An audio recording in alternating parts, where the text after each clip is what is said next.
Kembali lagi di video horor misteri channel Hororholics. Masih bersama saya Arfi, pengelola dan narator channel ini. Kalau Anda penyuka cerita horor misteri dan belum subscribe channel Hororholics ini sekarang juga. Karena setiap minggunya akan ada video-video horor misteri yang baru dan Anda akan rugi kalau ketinggalan update. Oke, kita mulai cerita kali ini. Cerita ini berdasarkan kisah nyata yang dialami oleh seorang pemuda yang bernama Hendro pada tahun 1985, sekitar 36 tahun yang lalu. Cerita horor yang dialami Hendro berkaitan dengan hantu perempuan cantik yang menggodanya pada malam itu. Begini ceritanya. Kamis 2 Mei 1985. Malam itu bertepatan dengan malam Jumat Kliwon, malam yang dikenal sebagai waktunya makhluk halus berkeliaran. Malam itu, Hendro dalam perjalanan pulang dari tempat kerjanya ke rumahnya. Hendro bekerja sebagai security atau keamanan sebuah kantor di kota Madiun. Pukul 23.17 WIB. Hendro mengendarai sepeda motornya dengan santai. Angin malam itu terasa cukup dingin. Kalau mengendarai motor dengan ngebut, akan terasa lebih kedinginan. Setiap harinya, Hendro selalu melaju ke tempat kerjanya, dari rumahnya di Magetan ke kantornya di Madiun. Rutinitas itu sudah dilakukannya hampir 2 tahun ini, dan Hendro tidak pernah mengalami kejadian horor atau mistis sebelum-sebelumnya. Tapi, malam ini berbeda. Sekitar 1 km sebelum masuk perbatasan kota Madiun ke Magetan, beberapa meter di depannya, Hendro melihat ada seorang perempuan berdiri di tepi jalan. Hendro memperlambat laju sepeda motornya. Hendro penasaran dengan perempuan yang berdiri sendirian di tepi jalan ini. Sedikit ragu-ragu Hendro saat mendekat ke arah perempuan itu. Dari kejauhan diperhatikannya perempuan itu. Perempuan itu cukup cantik. Terlihat masih muda juga. Usianya mungkin belum 30 tahun. Pakaiannya sopan, tubuhnya cukup seksi, dan yang terpenting, kakinya menginjak tanah. Dalam hatinya, Hendro bertanya, perempuan ini kenapa kok malam-malam sendirian di pinggir jalan? Mau kemana perempuan ini? Bahaya juga, malam-malam begini seorang perempuan sendirian di tepi jalan yang gelap. Hendro lalu menghentikan sepeda motornya di dekat perempuan itu. Hendro lalu menyapanya. Mbak, sedang apa ya sendirian di sini? Mau kemana? Perempuan itu menjawab, aku tadi cekcok sama pacarku mas, terus aku minta diturunkan di jalan ini. Hendro terdiam beberapa saat. Diamatinya perempuan itu dari ujung kepala sampai ujung kaki. Wajahnya cantik, dan kulitnya kuning langsat. Kalau diibaratkan artis zaman sekarang, mungkin perempuan itu sedikit mirip dengan Cita Citata. Mas, kok ngelamun? Sapaan perempuan itu mendadak memecah lamunan Hendro. Hendro lalu berkata ke perempuan itu, walah, ribut sama pacarnya. Lah terus, mbak ini mau kemana? Perempuan itu menjawab, mau pulang ke rumah mas.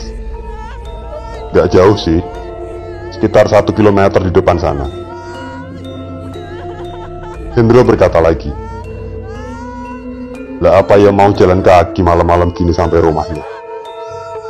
Malam-malam gelap, bahaya mbak. Perempuan itu tersenyum kecil, lalu menjawab, gak apa-apa mas, udah gak jauh lagi kok rumahnya di depan sana. Hendro terdiam lagi. Diperhatikannya wajah perempuan itu. Senyumannya betul-betul mengacaukan pikiran Hendro. Hendro kemudian berkata, "Wes mbak, aku antar aja sampai ke rumah. Aku juga mau ke arah sana kok. Daripada jalan kaki malam-malam gini." Perempuan itu tersenyum dan menjawab, "Gak usah mas, ngerepoti kamu malahan." Hendro menjawab lagi, "Yo nggak ngerepoti mbak, ong aku juga mau ke arah sana. Rumahku sejalan ke arah sana." "Yo wis, bonceng aja mbak, aman kok sama aku, daripada jalan kaki malam-malam." Perempuan itu tersenyum dan mengangguk. Sesaat kemudian, perempuan itu lalu beranjak naik ke sepeda motor Hendro dan membonceng di belakang. Pikiran Hendro makin melayang-layang tidak karuan. Malam-malam begini, di tepi jalan yang sepi, udara dingin, dan di belakangnya membonceng seorang perempuan cantik. Setelah lamunannya hilang, Hendro lalu beranjak dari tempat itu bersama perempuan cantik itu di boncengannya. Sepanjang perjalanan, mereka berdua sesekali mengobrol. Nama perempuan itu Sadikem. Ya, saat itu masih tahun 1985, 36 tahun yang lalu. Nama-nama orang belum semodern zaman sekarang. Nama perempuan di zaman itu, terutama di kota kecil dan desa-desa, masih sangat umum penggunaan nama Sulastri, Yayu, Partini, Ratmi, Rahayu, ataupun Sadikem. Sepanjang perjalanan pikiran Hendro melayang-layang, terlebih saat aroma tubuh perempuan itu tercium olehnya. Walah, Sadikem, Sadikem. Imajinasi Hendro melayang-layang makin liar. Beberapa meter sebelum sampai jembatan Jiwan, jembatan yang melintas di atas Sungai Bakung, sekaligus jembatan yang menghubungkan kota Madiun dan kota Magetan, Sadikem menepuk-nepuk bahu Hendro. Mas, berhenti sini saja. Rumahku udah deket kok." Hendro kemudian menghentikan sepeda motornya. Sedikit bingung, Hendro mengamati sekitarnya. Tidak tampak ada rumah-rumah warga di sekitar tempat ini. Sadikem lalu turun dari sepeda motor Hendro. Hendro berkata padanya, "Loh, rumahmu sing mana? Di sini sepi, gak ada rumah." "Udah, gak apa-apa. Aku antar sampai depan rumahmu aja." Sadikem menjawab, "Wes mas, gak usah. Sampai sini aja." "Oh ya mas, ini tolong diterima untuk beli rokok atau kopi." Sadikem lalu menyerahkan selembar uang kertas ke Hendro. Hendro menjawab, "Loh, opo iki?" "Wes mbak, gak usah. Aku ikhlas kok. Kan searah perjalananku juga." Sadikem tersenyum, lalu berkata, "Ya kalau kamu gak mau terima uang ini, besok lagi kalau kita ketemu, aku gak mau kenal lagi loh." Karena Sadikem memaksa dengan genit, Hendro tidak bisa menolak saat tangan Sadikem masuk ke saku atas kemejanya. Saat itu Hendro mengamati wajah Sadikem yang cantik, dengan pikiran yang makin melayang-layang tidak karuan. "Yo wis mas, aku pamit ya. Matur nuwun tumpangannya. Kalau lewat sini, bunyikan klakson ya." Tidak lama kemudian, perempuan yang bernama Sadikem itu berjalan menjauh dari Hendro, yang masih terbengong dengan lamunan dan hanya memandanginya dari kejauhan saja. Hendro masih di atas motornya. Dia mengamati Sadikem yang berjalan ke arah jembatan. Kecantikan dan bentuk tubuh Sadikem membuat Hendro terpaku saat memandanginya dari atas motor. Sadikem memang cantik dan tubuhnya seksi. saat sedang memandang Sadikem dari kejauhan. Lamunan Hendro tiba-tiba buyar. Hendro sangat terkejut dengan apa yang dilihatnya saat ini. Sadikem, perempuan cantik itu, naik ke batu besar berwarna hitam yang ada di ujung jembatan. Lalu beberapa saat kemudian, Sadikem melompat terjun ke sungai yang berada di bawah jembatan. Hendro yang masih kebingungan, lalu bergegas berlari menuju jembatan, mencari tahu apa yang terjadi pada perempuan cantik itu. Namun Sadikem tidak ada di sungai di bawah jembatan. Hendro makin kebingungan. Masih kebingungan, tapi beberapa detik kemudian, tiba-tiba terdengar suara perempuan tertawa-tawa. Suara tawa perempuan itu terdengar sangat mengerikan. Hendro akhirnya menyadari bahwa Sadikem, perempuan cantik itu bukanlah manusia.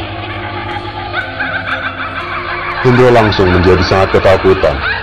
Dia lalu buru-buru meninggalkan lokasi itu, menuju ke arah motornya, menyalakan mesin motor, dan segera beranjak pergi meninggalkan tempat itu. Hendro melaju sekencang-kencangnya dengan sepeda motornya, dan meninggalkan jembatan Jiwan. Setelah cukup jauh dari jembatan Jiwan, dan tidak terlalu ketakutan, Hendro teringat pada uang pemberian Sadikem yang dimasukkan ke saku kemejanya. Hendro mengambil uang itu dari saku kemejanya. Tapi, uang itu tidak ada di saku kemejanya dan sudah berganti menjadi selembar daun. Oh alah Sadikem, Sadikem.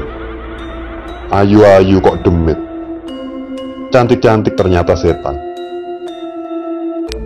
Sejak kejadian malam itu, setiap kali melewati lokasi jembatan Jiwan, Hendro selalu melaju kencang dengan sepeda motornya dan membunyikan klakson motornya saat akan masuk dan akan keluar dari jembatan Jiwan.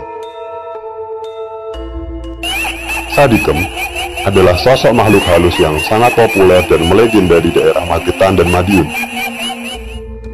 Sadikem adalah hantu penunggu jembatan Jiwan, jembatan penghubung kota Magetan dan Madiun. Cerita mengenai Sadikem sudah didengar sejak tahun 60-an oleh warga sekitar jembatan Jiwan. Ada beberapa versi cerita mengenai asal-muasal hantu Sadikem. Namun yang pasti, warga sekitar mempercayai keberadaan Sadikem ini nyata, benar-benar ada dan nyata. Bahkan oleh warga sekitar, hantu Sadikem dipercaya adalah penyebab terjadinya kecelakaan-kecelakaan kendaraan di sekitar jembatan Jiwan. Hantu Sadikem juga beberapa kali menampakkan wujud pada warga sekitar. Di antaranya dengan mengganggu pria-pria yang lewat dan terkadang meminta tumpangan. Seringkali warga sekitar juga mendengar suara tangisan dan tawa perempuan di sekitar jembatan Jiwan. Diyakini, tangisan dan tawa perempuan itu dari Sadikem. Itu tadi cerita horor mengenai Sadikem. Kalau nanti, kapan-kapan Anda melintasi jembatan Jiwan ini, jangan lupa bunyikan klakson kendaraan Anda ya. Siapa tahu, ada Sadikem di sana. Terima kasih Anda sudah menyaksikan video ini. Kita ketemu lagi di video-video horor-horor lainnya. Dan subscribe channel Horror Holics ini. Nyalakan tombol loncengnya, supaya Anda dapat notifikasi ketika ada video-video terbaru dari kami. Semoga hari Anda bahagia, tetap sehat, tetap semangat, tetap patuhi protokol kesehatan. Salam dari saya Arfi, dari channel Horror Holics. Matur nuwun.